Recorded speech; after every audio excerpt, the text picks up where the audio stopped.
Misfortune is an obscure game for the original Game Boy.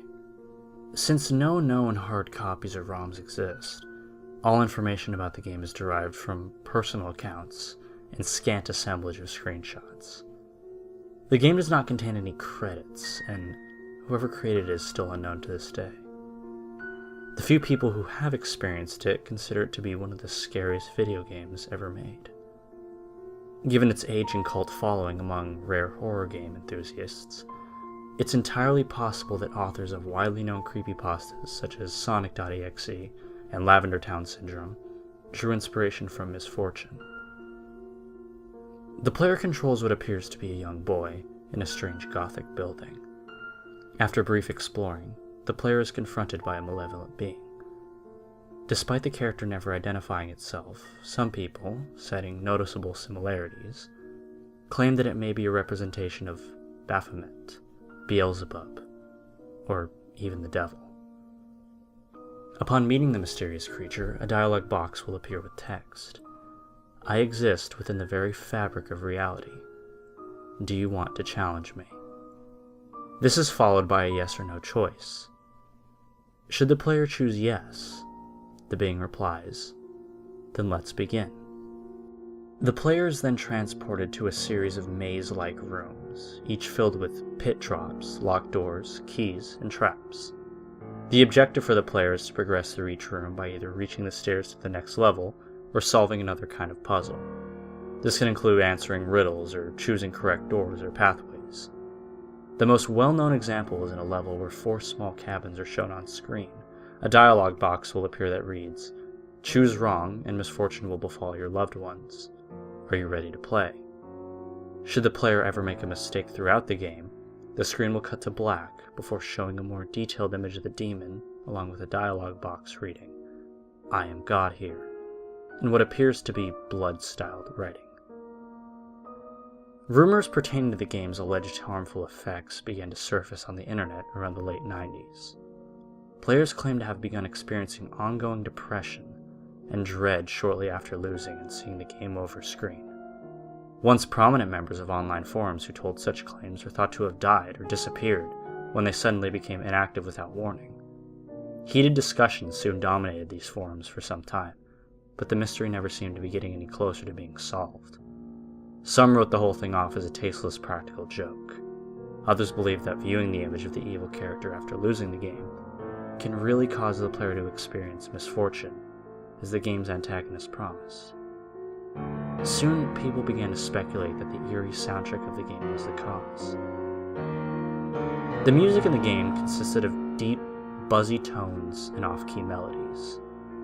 The game had a remarkably unsettling soundtrack despite composition being limited to the 8-bit Game Boy sound bank. The game over screen had especially erratic, almost nauseating music with a high frequency that accompanied it. Rumor has it that this very odd track could somehow influence moods and thought patterns. Of all the tracks in the game, only the thing that plays when the first meeting with the demonic entity can be found on the internet today.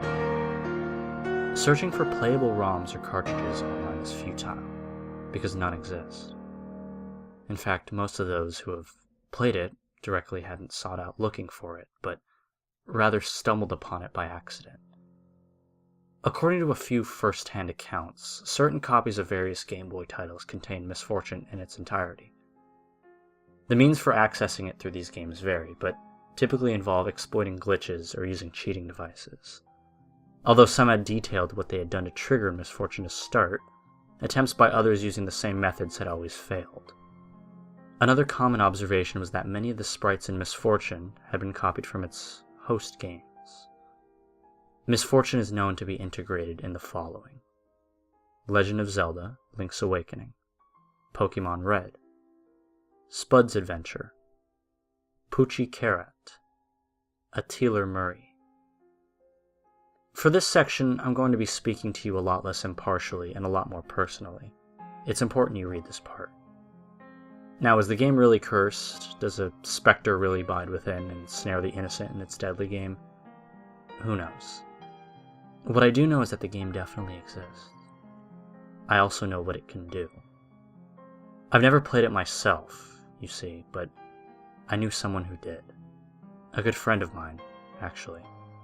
We were closer than brothers, and we told each other everything.